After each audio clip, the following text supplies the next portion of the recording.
in color. The continuing story of Peyton Place.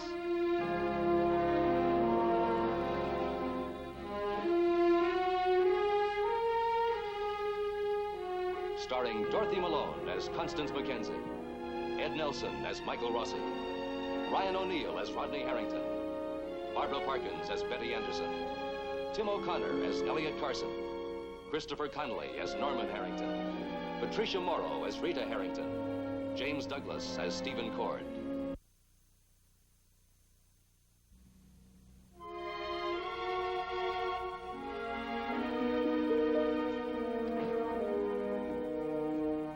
Elliot Carson has seen his last hope for the arrest and interrogation of Jack Chandler collapse. Elliot's attorney in this matter, Stephen Cord, failed to present the facts of Chandler's criminal past to the district attorney's office. Facts suggesting that Chandler might have been involved in the disappearance of Elliot's daughter, Allison. The failure of Stephen Cord to pursue the arrest has left Elliot angry and bitterly disappointed, and completely unaware of the turmoil in Stephen's life. Hey, Steve, how have you been anyway? New York. You realize that Chandler has left town a free man? Let go. Why'd you let him get away? Elliot. Why? All the DA's office wanted from you was that file and the photo proving his Jack Forrest, and they pick him up for questioning. No, they'll find him eventually. Eventually? Like eventually they'll get Lee Weber? What's eventually? I can't discuss it now. We'll discuss it now. In the morning, I Elliot. said now.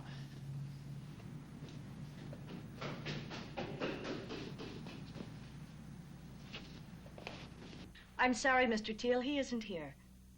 Yes, sir, I'll tell him. Oh, just a minute. Mr. Teal, are you still there? Yes, I think I hear him coming up the stairs now. Mr. Cord, it's New York. The Blaine Detective Agency? Mr. Teal. And I'll take it in here. You can go home. Steve, no! Now listen, Steve. Now, look, I've got a long-distance phone Well, call. I can wait. You'll have to wait.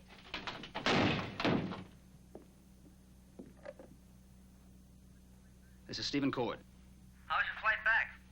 All right, Teal, are you going to give me the information? What information? Don't play games. I want the name of the person who had you send me the report on my wife.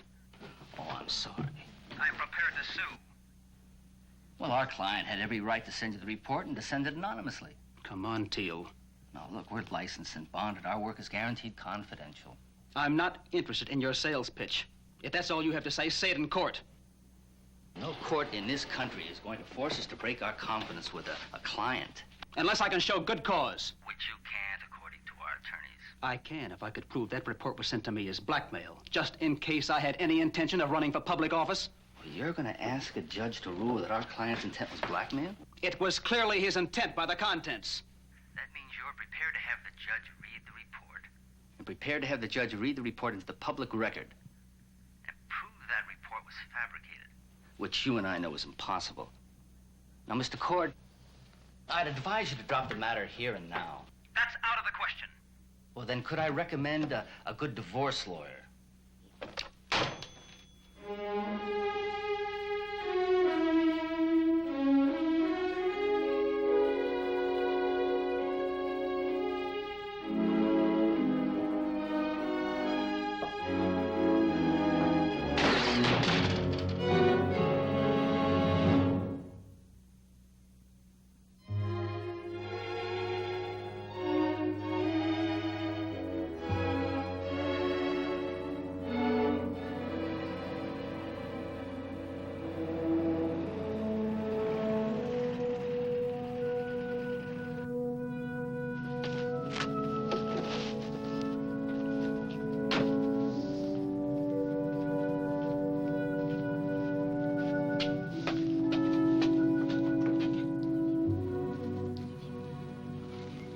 Read all right?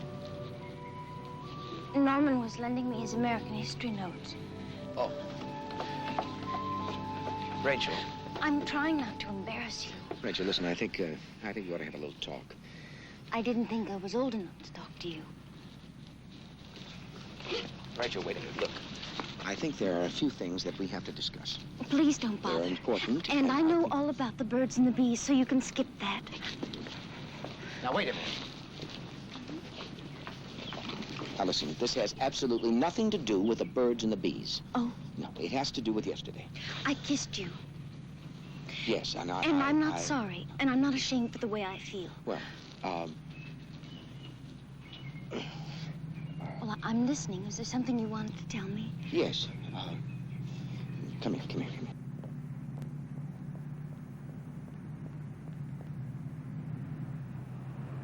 Rachel, there can never be anything between us. I know. You've told me that. Well, I don't think you understand it.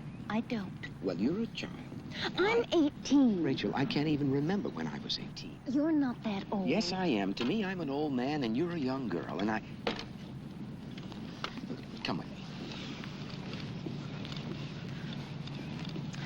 Oh. Now, Rachel, listen to me. I'm perfectly willing to help you with your homework, to defend you against Chandler, to bandage your knees when you fall But down. never kiss me again. I can never kiss you again. Never You again. kissed me back yesterday. Well, look, I mean, what did you expect me to do? You threw your arms around my neck, and, I mean, anyone would have kissed back. You mean you would kiss anyone? Well, Rachel. What if it had been one of your 88-year-old nurses? Any young, pretty girl. Then you do think I'm pretty? Not any prettier than a lot of other young girls I know. Well, you don't go around kissing all girls, do you? Rachel, I mean, this is absurd.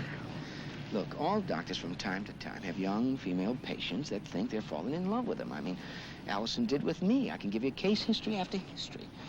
But then if they forget about it, they get over it. You will too. It's just simply a crush. It's not simply a crush. Rachel, now wait a minute. All right, now wait a minute. Now just wait a minute. Look, you've got to calm down. It'd be easier for both of us if you just understand and try and think of me as a father figure. Now, you know you wouldn't kiss your father the way you kissed me yesterday. Understand this. Calm down. Understand that. Well, I don't understand it, and I refuse to understand it. Do you know what's wrong with you, Dr. Rossi? You don't believe anything can ever be new or different or exciting or magical. Every feeling you have, you've felt before. Every word, every action, every thought is absolutely and utterly predictable, logical, and understandable, and boring. I don't need a father figure, thank you. And I'm not like your other female patients. And I'm not just any pretty young girl. I'm me, Rachel Wells. And you're you, Michael Rossi, and you're not 300 years old, and I'm not 2. You're a man, and I'm a woman. That's all the sense there is to it. No matter how many case histories you pile on me, or how many times you try and explain it to me.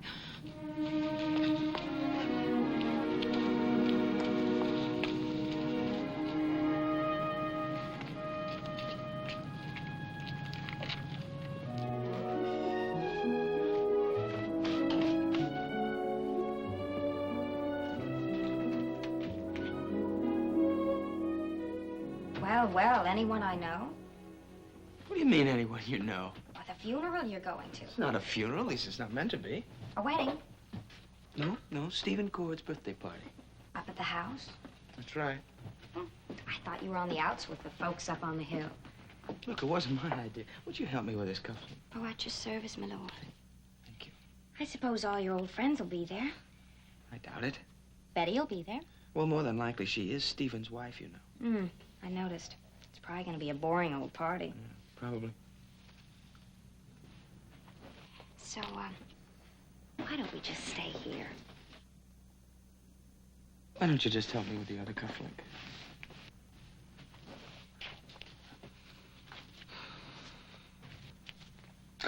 Thank you. Forget it. Just seems sort of funny you're getting into a monkey suit to help Stephen Cord blow out his birthday candles. Who conned you into it? What makes you think anybody conned me into it? Oh, well, I know it wasn't your idea. Is the old man romancing you again? Sandy, it's a party. A family party, that's all. Yeah, I know, some family. I thought you walked away from all that, Rod. You were going to be the big swinger on the wharf. You were going to let the upright types play bumper cars without you. What's the matter? Did you get lonesome for your feather bed? What is it with you? Oh, nothing at all. It's just that, I dig you, that's all. And I don't like to see you under the old man's thumb. Well, thank you for the vote of confidence. Oh, Rod, don't be mad. I know it's none of my business. You got a point there. It's just that I wanted to be with you tonight. Sandy, there'll be other nights. Will there? With Mr. Peyton running your life again, we haven't got a chance. Nobody's running my life. But me. Yeah, sure. Well, I'll see you around. Yeah, I'll see you around. Oh, I don't know where I'm going to be tonight. You might have to look around for me.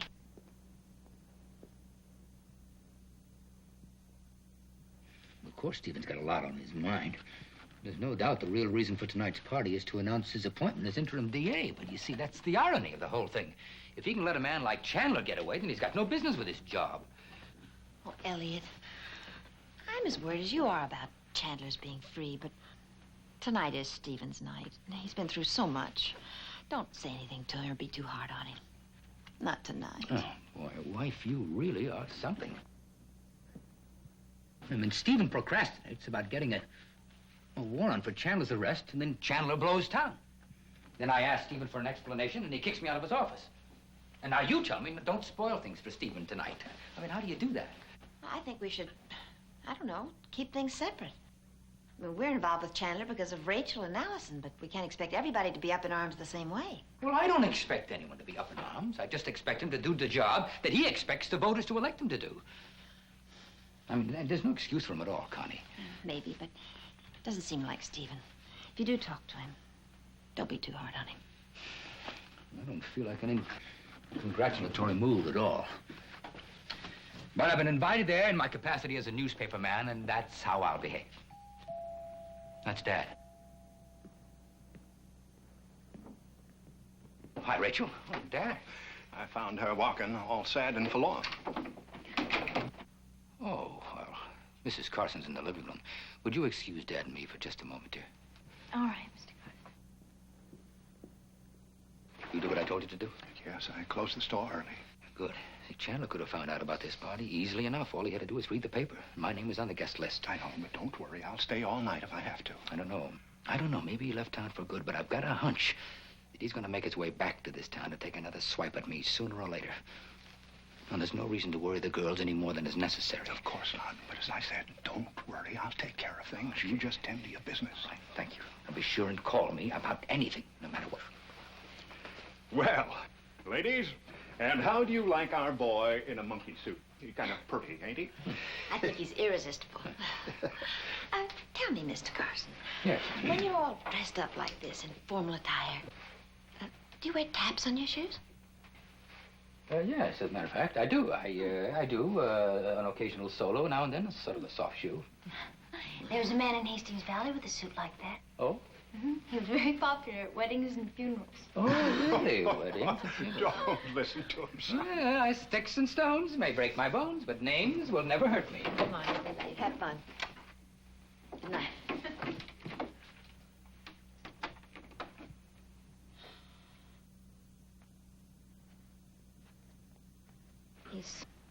He's worried about Chandler. Too worried.